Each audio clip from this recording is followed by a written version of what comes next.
So we'll get going. Nate, and then company, I love it. Everybody's back here. So welcome to our April edition of our LEPC. And, we've been trying to hit on some guest speakers over the last few months. And last month we were hitting on cybersecurity. We're kind of following a little bit of that trend, among other things. Daniel Poucher is joining us today. And he's a Mass Maritime graduate, and I only say that because we have a good, collaboration with them, and we, host the students here sometimes when they're doing their capstone projects, and we're very happy to support, Mass Maritime. I'll let him do all the introductions because, people like to talk about themselves. I know it happens with me all the time. But, it's a good opportunity because we're talking about continuity of activities in our community and with businesses. So I think for us, emergency planning, it has to involve, local interests and, critical infrastructure and such. So it's great to have him here. So, I appreciate you taking the time, Dan. So thank you. So I'll just try and get out of your way. Appreciate that. Yep. Yeah, it's great to be here. Beautiful day. Yeah. Great to see and meet folks. My name is Dan Poucher, and we're going to be talking about crisis management and closing your gaps in your emergency response puzzle there. This is a little bit about what we'll be talking about. I want to introduce, the reason why I created this presentation was I find with my emergency management background, at least at the Mass Maritime, which was 6 years ago, from that point in time, I've gotten into the private sector, and there's a lot of gaps in between what the private and the public sector are doing in terms of emergency response. So, and we'll get into a little bit about that, what business continuity planning is, what emergency management is, how public sector looks at that, how private sector looks at that.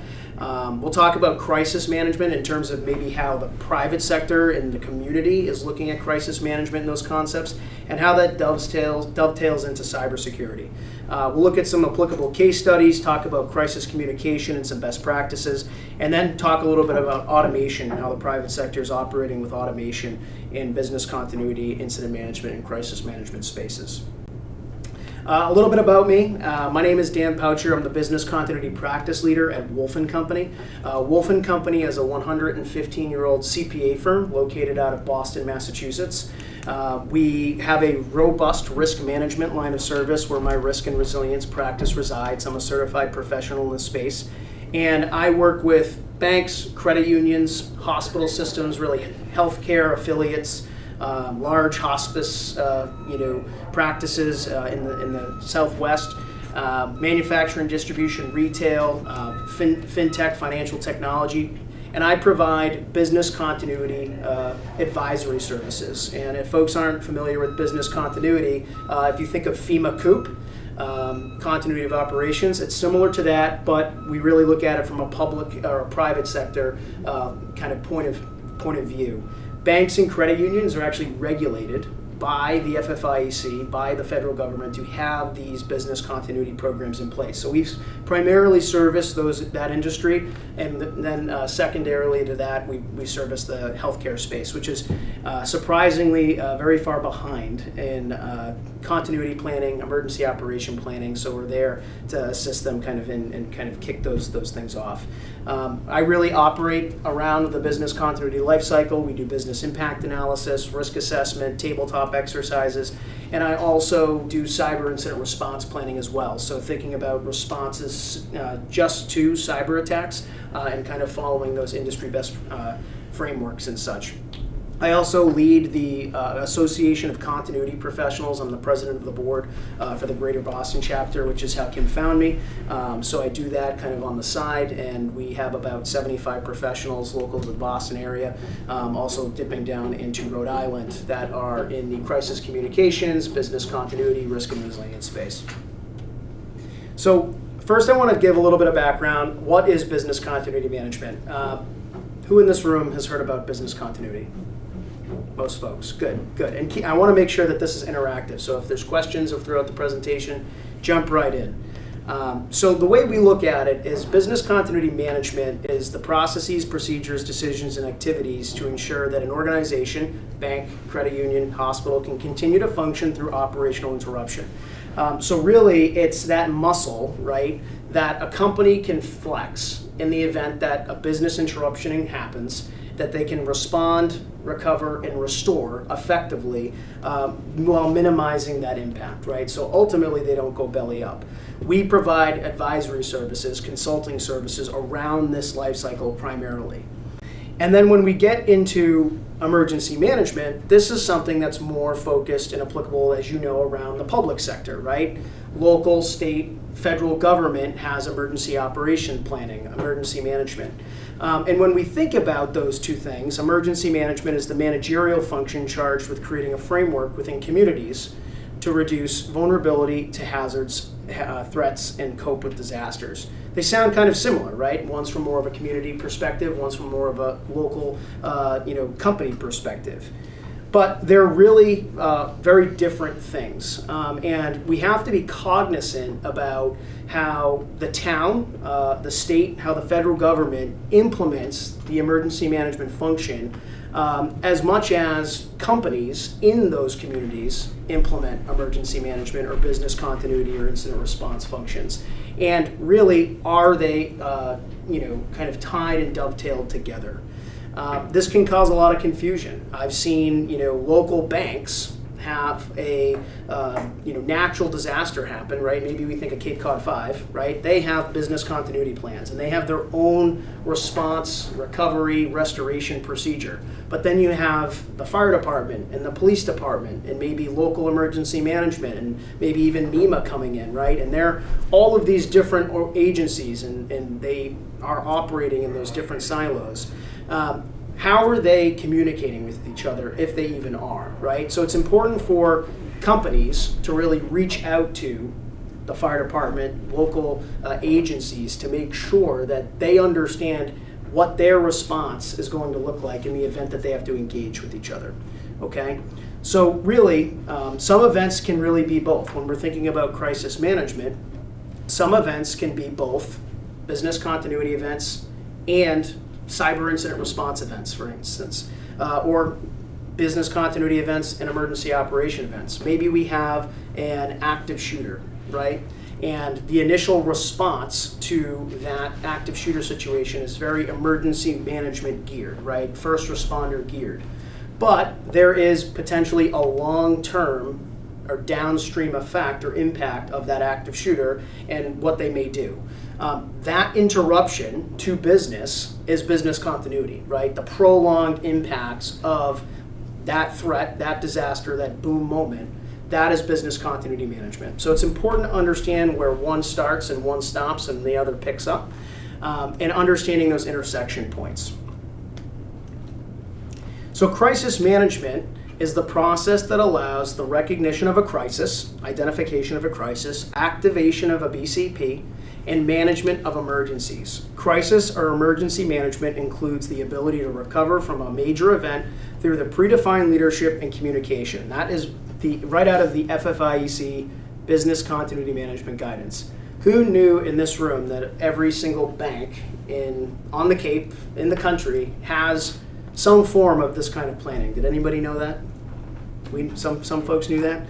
So have any folks in the room ever had conversations with folks from financial institutions about how they maybe handle those things?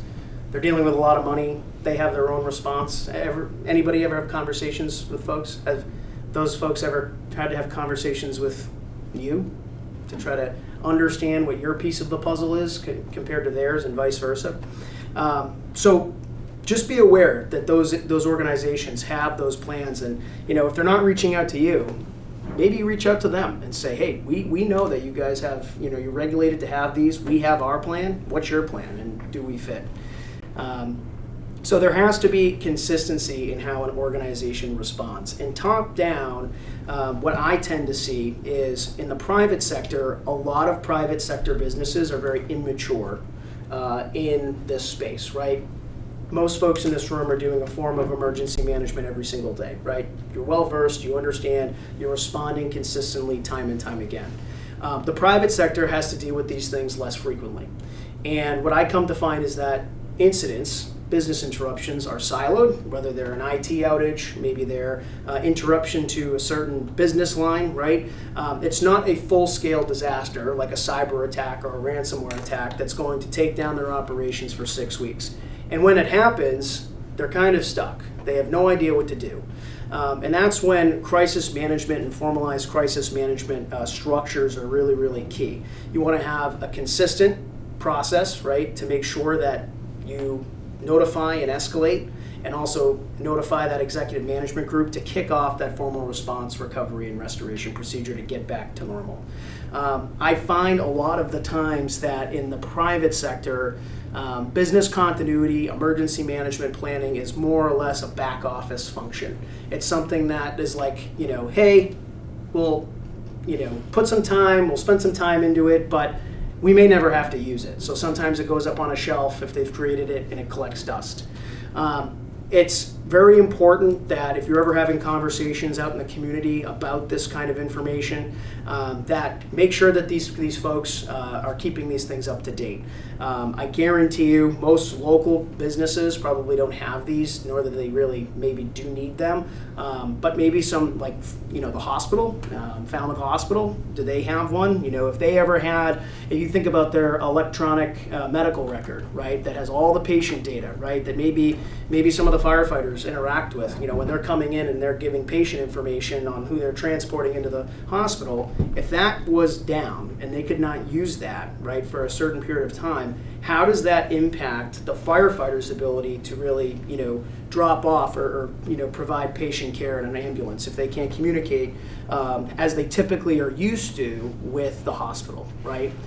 So it's important to understand what those intersection points are, and if we identify the intersection points, say, what if this didn't exist? What if this, not for 2 days, 3 days, but 6 weeks, 8 weeks, right? Long term. And you kind of have to go back to the way things were pre-technology, because typically technology is everyone's so dependent on that technology. So when we think about crisis management, this is a little bit of a diagram I created here. You kind of have that Venn diagram in the middle, crisis management sitting in there. And then you have BCP, emergency operation planning, and then IRP, which is cyber incident response. It's specific to cyber. And then when you have crisis management at the top, it really could be both, right, depending on what's going on. And if you have kind of business continuity and cyber incident response planning, it's typically because interruptions to systems or operations has occurred. But then if you have local, regional, or nationwide disasters, that's really the emergency management function. But what you have to think about is, and this happens all the time, is that when a natural disaster happens in a community, right, cyber attackers will actually become aware of this. They'll go to see what businesses and organizations are inside that community, understanding that they're up to here with the response, and they'll actually try to get into the network. And they'll try to not let any disaster go to waste, right? While your guard is down, while you're looking over here, they try to attack you from over here. So crisis management is important because you have to make sure that you have a response plan that's going to withstand any of the avenues a threat vector may be coming in. And if you have to pivot, right, from a certain type of response, like maybe an emergency management focused response, towards more of a cyber incident response, that the planning speaks to itself and the methodology speaks to each other in the appropriate way. You have to think about personnel resources too. You may have folks that are IT professionals dedicated to responding to, keeping up a network, keeping technologies up and available. But now that they're responding to this, maybe this technology outage due to a natural disaster, maybe there's a flood in a basement and cyber equipment got wet, they're responding to that, and then all of a sudden they get alerts that there's a cyber threat vector coming in on their network. And now it's the same people and resources are spread thin. So you have to consider that, hey, do we have the right tick and ties in our planning? Do we have the right personnel tied into that information? And you want to integrate that information throughout the plan and make sure it makes sense throughout all of your response plans that organizations have. And if private sector businesses aren't necessarily coming to you folks in the community and getting involved with conversations about how they might fit into your response if it is more emergency management based, when the opportunity presents itself, have those conversations, right? And that can kick off and spark ideas and really create that interoperability between, more emergency management-based functions or first responder-based functions with community emergency response planning that may be established more internally. So top-down crisis management demonstrates concern for human safety and well-being. Life safety is number one, with first responders, of course, but also in business continuity. Disseminates critical and accurate information in a timely manner, both internally and externally. Expedites and streamlines response and recovery efforts. Protects companies' assets, and minimizes impact and loss. So this is ultimately a framework that you can build and create that will bridge all of your response planning, or it can be a methodology that you kind of embed within your planning to make sure that at the right intersection points your planning is speaking to one another. This is to really ensure that each and every time something small or big happens, you have a consistent process to really respond, recover, and restore. And this is really more focused towards private sector businesses. We find that it's a very ad hoc process, the way they respond to a tech outage versus a personnel outage versus a loss of a vendor, right?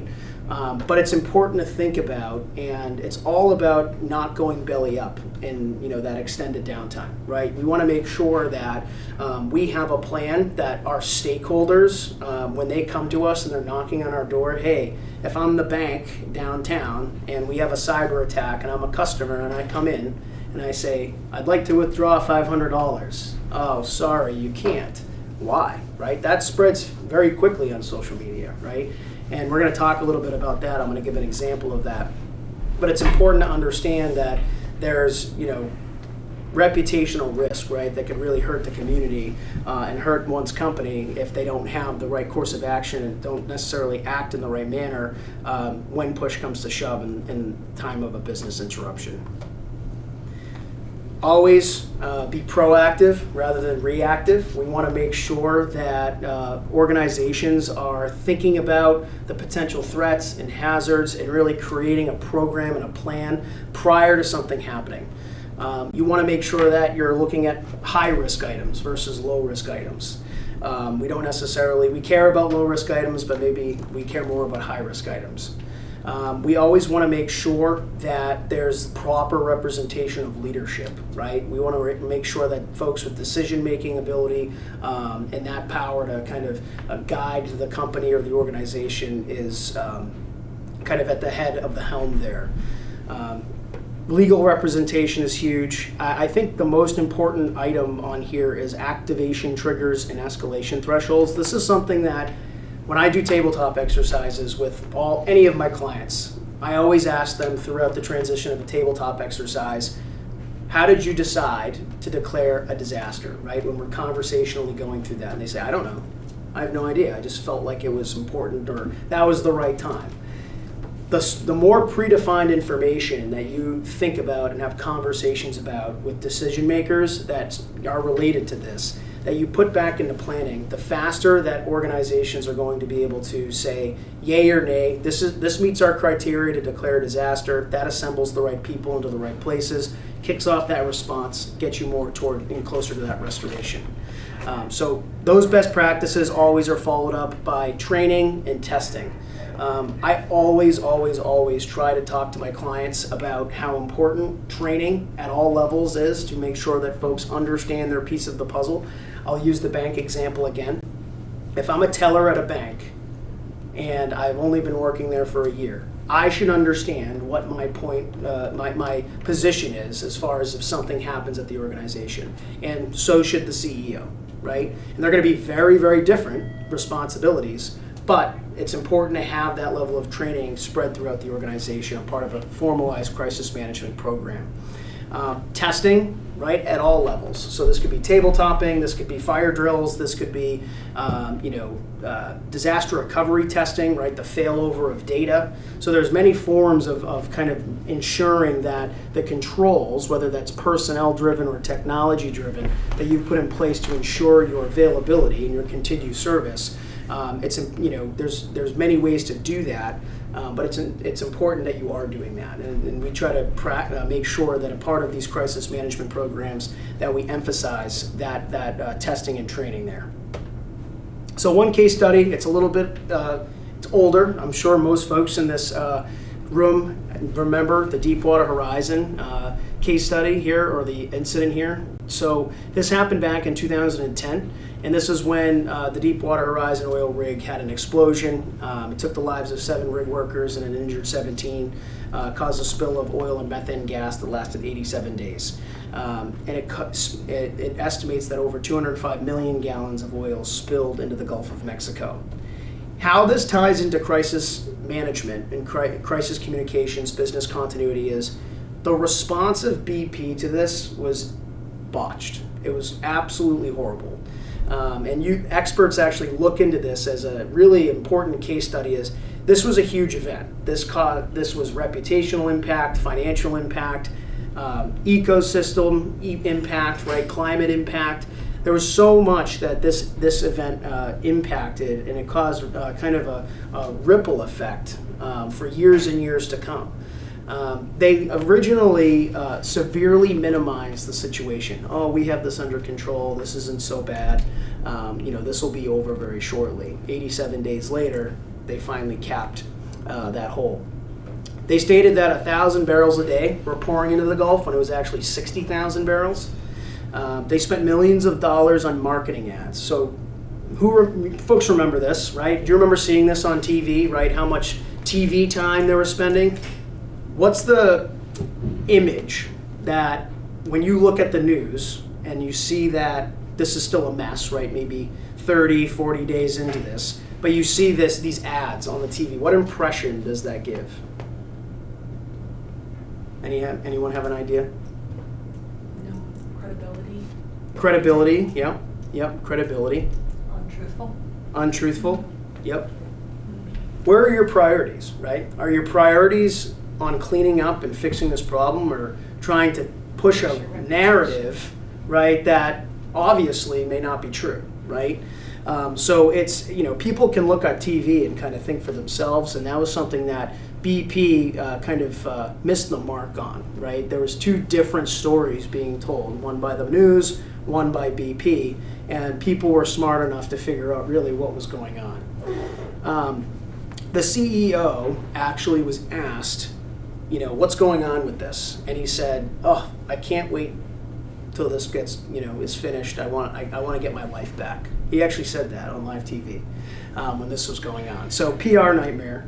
A group, Michael Gordon from the New York-based crisis PR firm, he said it was a combination of lack of transparency and a lack of straight talking and a lack of sensitivity to victims. Top down, this was a great example of, if you do not have a strong process to deal with these things, it can really, be up creek very fast, right? Things are mismanaged, things aren't communicated correctly. And I think top down, what I find in this industry, in the private sector, is that if it doesn't start from the top, no one's going to care, right? So if you're planning for these things that may not happen all the time, if you don't interweave operational resilience through all of your ranks at an organization, no one's going to care. No one's going to really be in sync when you have to actually execute on those plans. By the next year, the company had lost a quarter of its market value, paid over $40 billion in costs with cleanup and recovery. They paid $4.5 billion criminal penalty, largest in the U.S. history at the time. And they had billions and billions of more fines and damages and civil penalties. They also paid 15 in cleanup costs and another 20 in economic damages. So this lost BP. They already have a bunch of money, right? But this lost them tens and tens of billions of dollars, right? Now, could they have spared some of that impact financially if they had a stronger response? I think so. And this is just a great example, a large-scale example. If you don't have a plan, just like what's up on the board over there, responding to a crisis without a plan is like typing what does that say? Trying to make a movie without a script, right? It's exactly what BP's response looked like. The next one I want to talk about is Wells Fargo, bank, large financial institution. There was an outage at the data center in February 2019 due to a smoke condition. This took down mobile and online banking. We all have banks and credit unions, right? We all have somewhere where our paychecks go and we store our money. We have the apps on our phone. That's mobile and online banking. And so for a certain period of time, they had a data center outage, and that took out the visibility to their customers being able to see their money. Folks couldn't pay their bills, so bill pay wasn't working. And this was the second outage in the course of a month, so tensions were already high. I put a tweet on the screen here, and it says, if you look at the timestamp, 4:45 in the morning. It's too early in the morning for Wells Fargo to be ruining people's lives. Mobile app down, website access down, access to phones down. Folks' cards are getting declined. ATMs are screwed up. I'm almost ashamed to admit that I still bank with them. So this might seem like, yeah, that's not so bad, right? But if that message is times, 10,000 customers, right? That's bad, right? And that becomes the narrative on social media.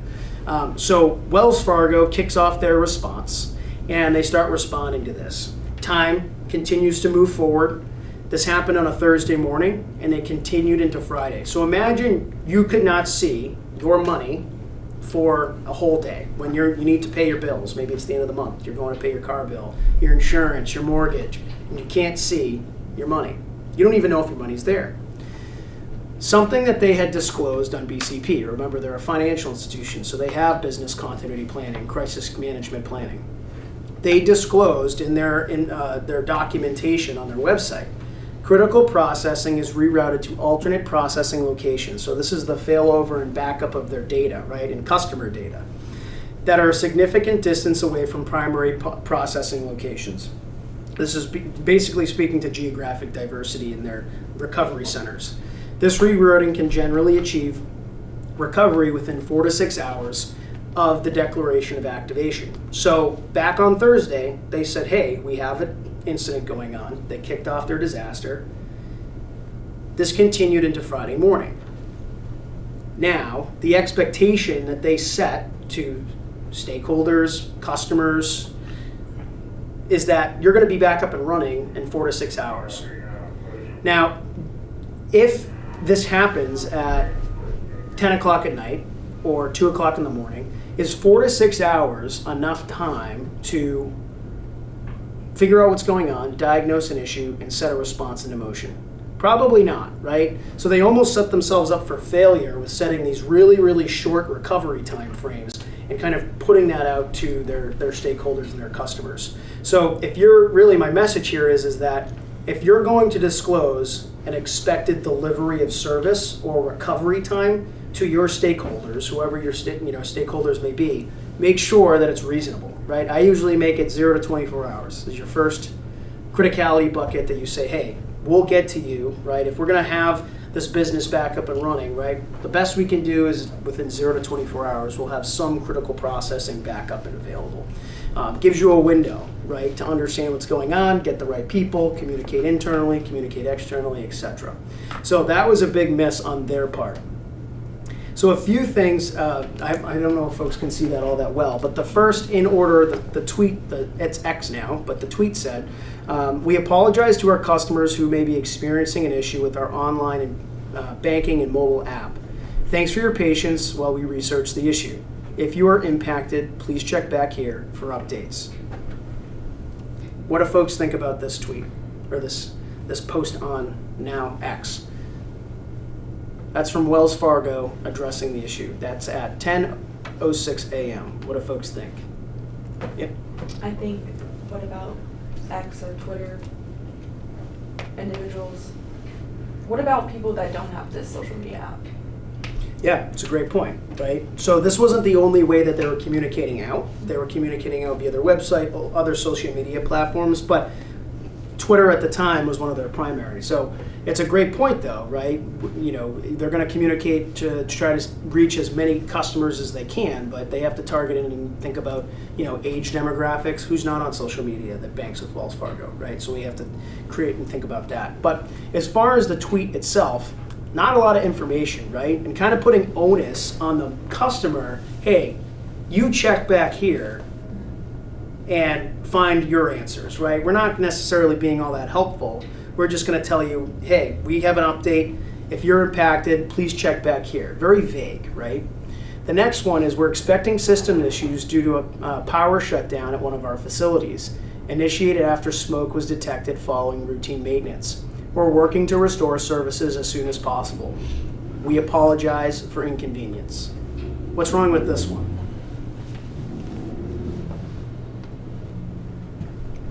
They talk about, you know, the cause of the failure, but not what the impact is. Yes. Yep. Anybody else? Yes. There's absolutely no solution anywhere on the horizon. There's no expectation. We're already at almost 2 p.m, far past our 4 to 6 hours, and we have no conversation about when we're resolving this. Yeah, absolutely. Absolutely. Spot on. Do people care about smoke conditions in a data center, you know, after routine maintenance? The customers, a bank customer who may have $1 or $15 million in their account, care about a smoke condition? Not really, right? They don't, and they wouldn't. They want to be able to pay their bills. They want to be able to see their money. The last one here is we want our customers to know that this is a contained issue affecting one of our facilities and not due to any cyber attack event. We apologize for the inconvenience caused by these system issues, and any Wells Fargo fees incurred as a result of these issues will be reversed. Do folks see any issues with this one? It's still not giving them a timeline. No timeline. What does reverse mean? What's reverse mean? So if you get an overdraft fee or if you get a late fee, right, then they'll reverse those Wells Fargo fees, which is great. But what if I have a truck loan at a credit union that doesn't pull out of my Wells Fargo account and I get a fine from that credit union? Do I get reimbursed by Wells Fargo, right? They're causing a chain reaction by not allowing people to have access to their funds, right? So they have to be thinking about that more thoroughly in their communications. Out of all these tweets we looked at, what's the one thing they did not say? Or the one thing they did not speak to? When it'll be fixed. When it'll be fixed. Apologies. Apologies, yep. The money question mark is the hint. Yeah, where's my money? Is their money safe? They never told their customers that, yes, your money is safe, right? That's what customers care about, right? And this is going to take us into our next topic, which is crisis communications. Put yourself, when you're communicating out to your stakeholders, in their shoes. What do they care about the most, right? Banking customers care about their money. And when they can't see their money, right, they want to know if it's still there or is my balance zero, right? Is my money gone? And not in one place, not in one pathway, via their website, online, anywhere, did they say your money is safe. And that was a huge miss, and they took a lot of heat for that because they had all their customers kind of on the edge of their seat wondering. So 2 good case studies that are, you know, a little bit dated, but really good quality examples of how crisis management, business continuity, planning is key. And if you don't have a strong mechanism, then it can really impact collective response. So when we're implementing crisis management, this is typically how we look at this in some way, shape, or form. This is the 5-step model here.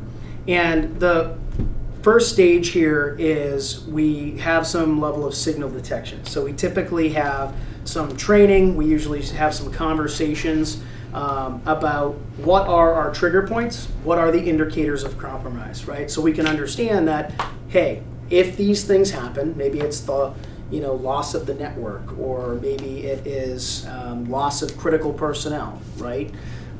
If these things happen, we need to declare a crisis. We need to declare an incident. So there needs to be proactive conversations about what are we going to write this program around, right? And once we understand what we're going to write it around, what are going to be the trigger points that are going to actually kick this thing off, right? That's really stage 1.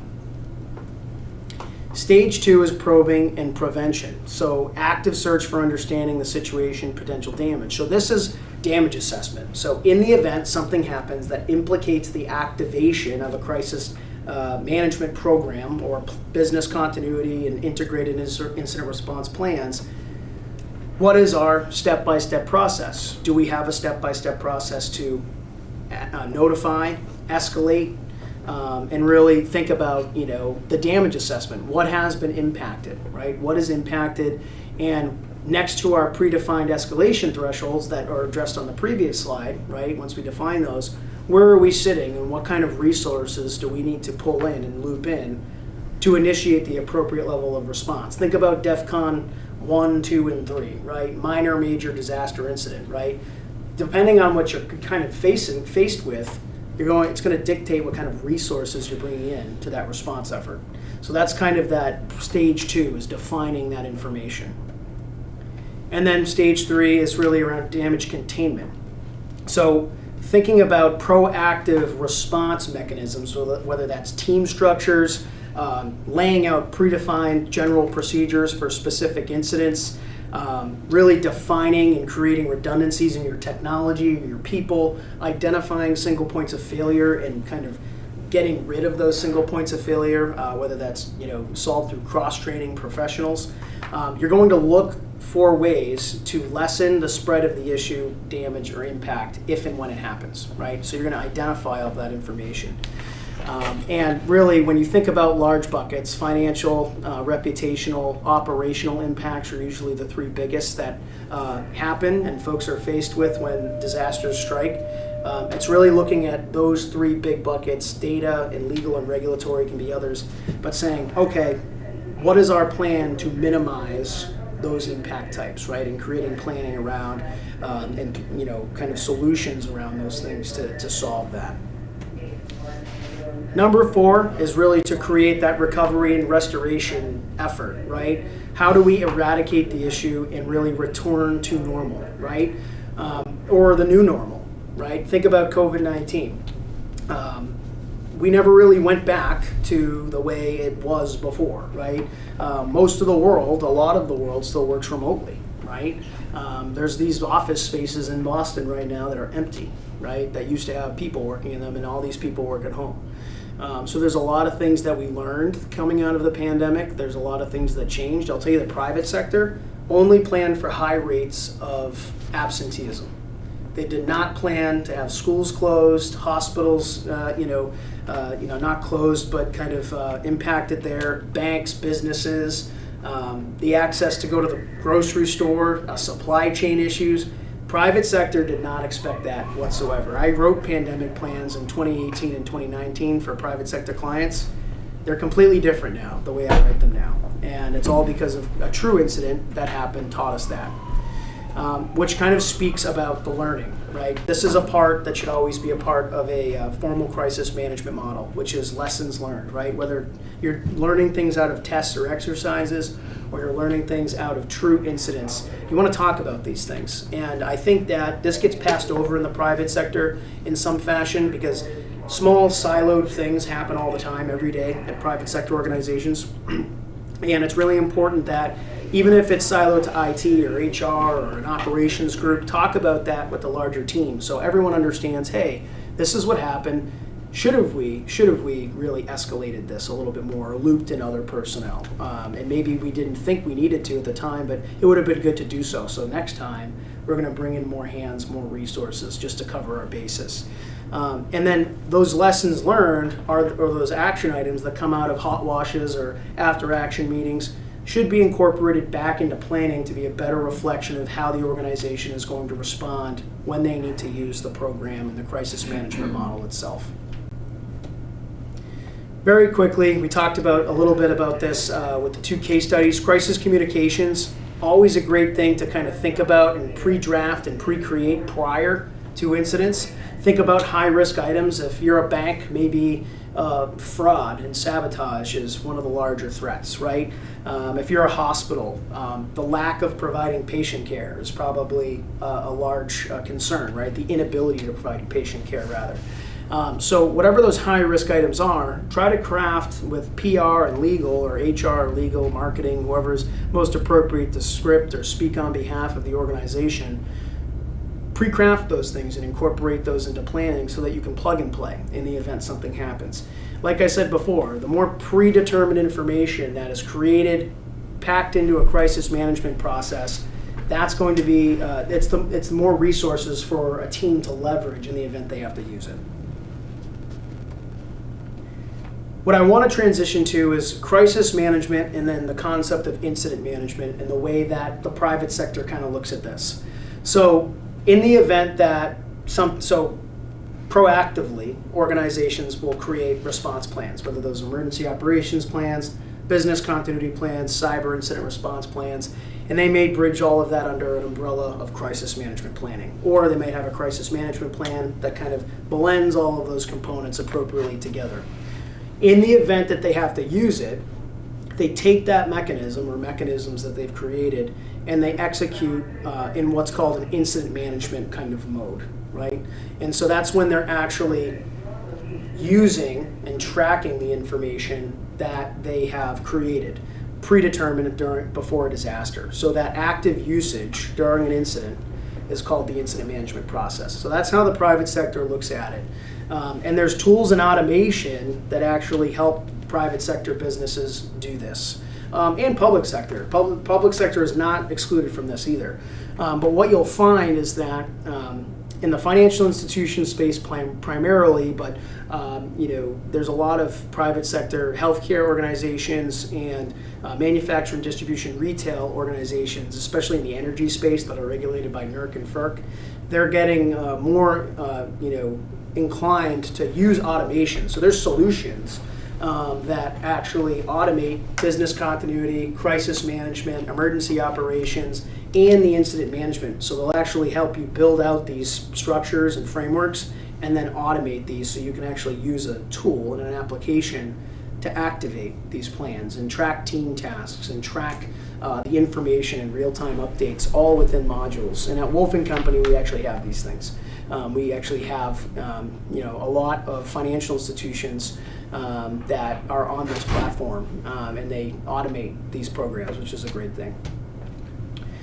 I always like to say awareness and training and tabletop exercises, I think, are key items to really incorporate, to really flex that muscle when it's a blue sky day, right? When it's a good day, and we can kind of sit down in a relaxed mode and talk about and find out those gaps and what they are.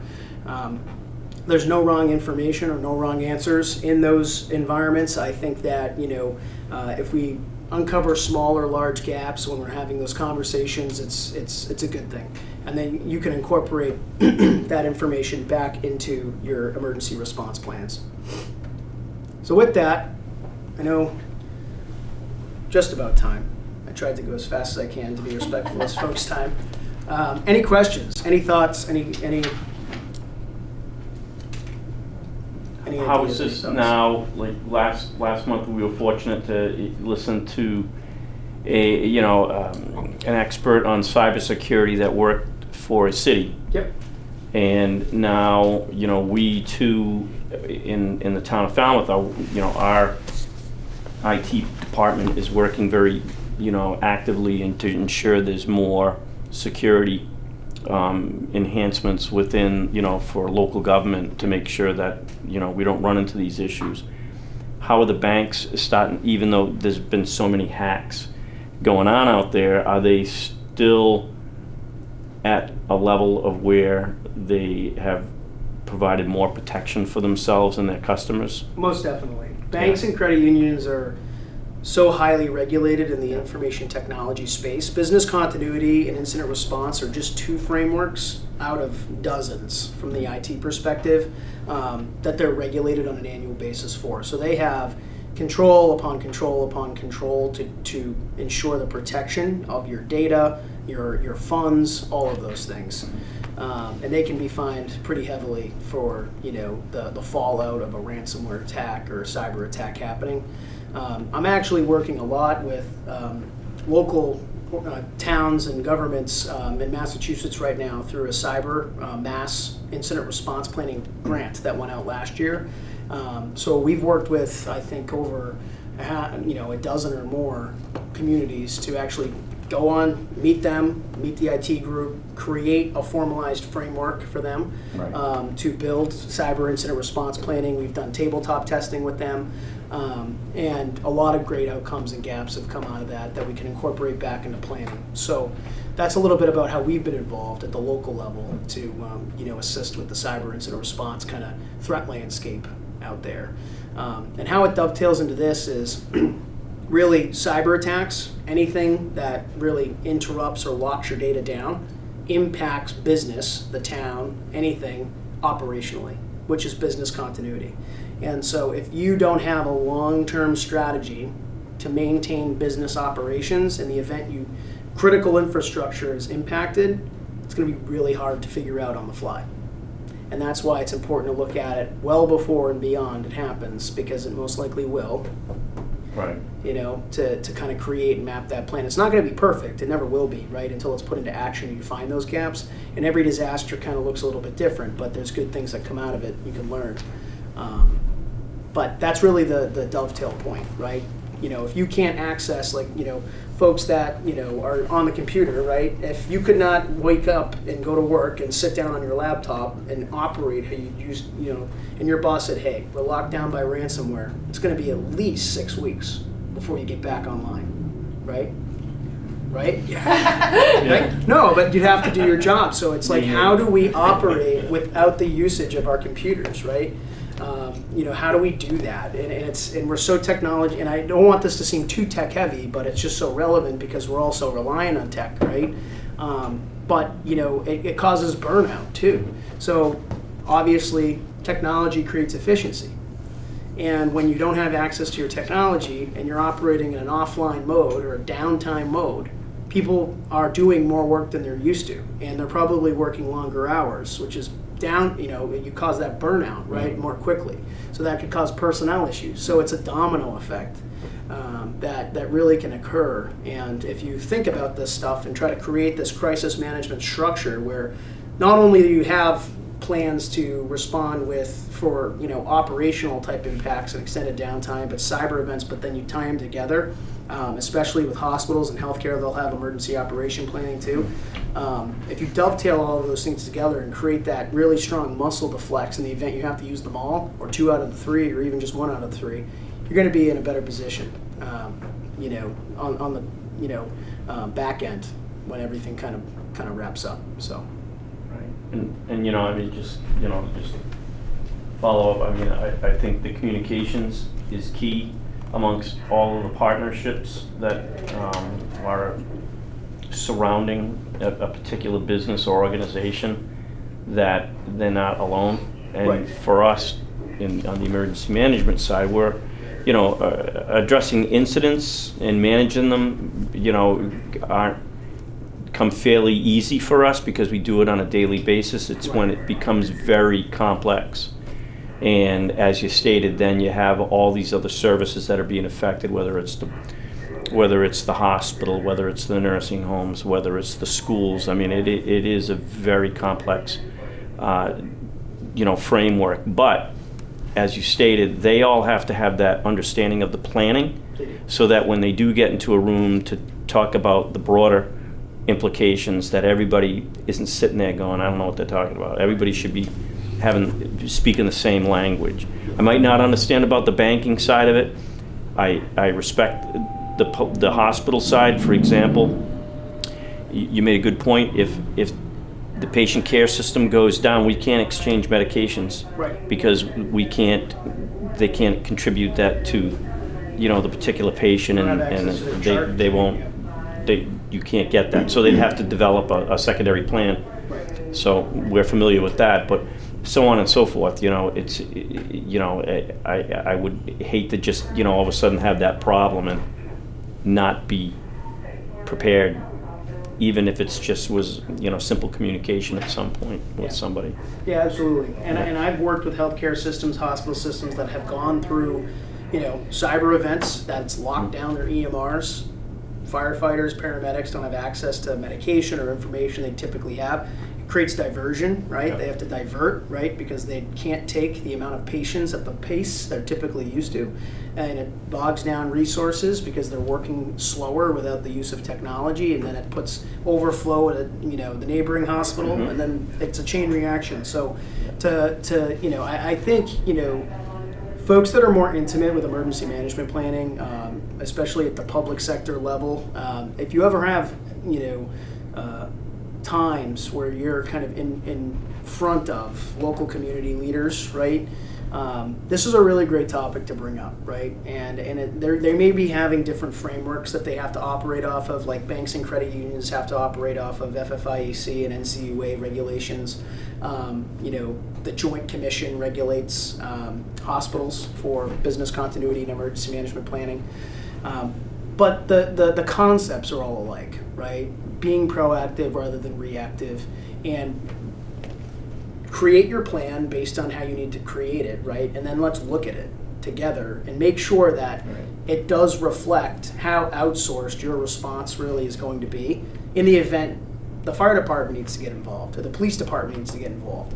I have an example where there was a local community bank that I've crossed paths with that they were thinking about allowing, in the event that a large shelter or a large inclement weather event happened, that they could offer their branches and their headquarters up for space for community members to be sheltered in, like you would shelter in a gymnasium or something of the like.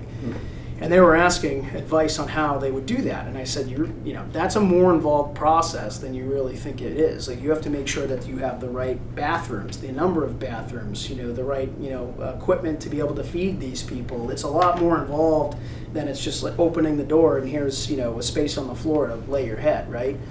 So I said, leave that to the professionals, to the local emergency management folks, right?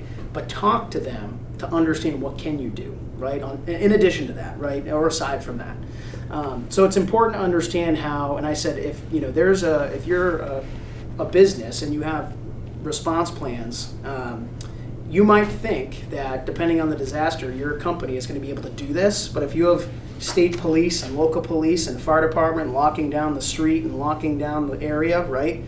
That might not actually work, right? So talk to those leaders at those agencies to understand what would it actually look like, so what your planning says reflects reality, right? So that's always my kind of, with my emergency management background, my advice to those private sector companies is talk to the folks that you're going to be, never hand a business card out at a disaster. I always say that.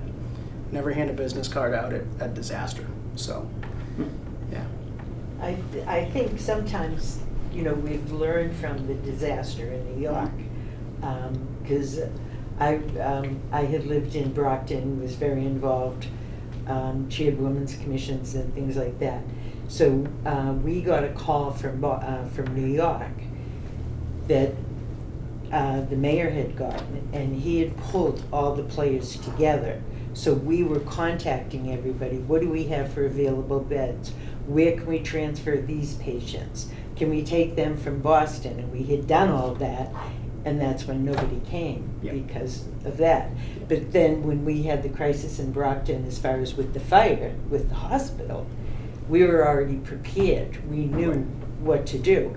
And I mean, you saw ambulances going up and down Route 24 to, coming down to Cape Cod. Yep. But I mean, because there were no beds. Right. So that's the importance why you have to get all of the players together. Yep. Because I had worked in Boston, and then the marathon, would happen.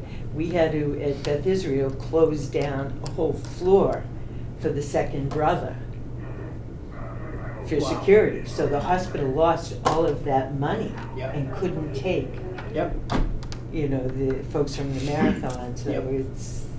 Yeah, you never really know what it's going to look like until it shakes out, right? Exactly. But hopefully, my biggest message is document, document, document.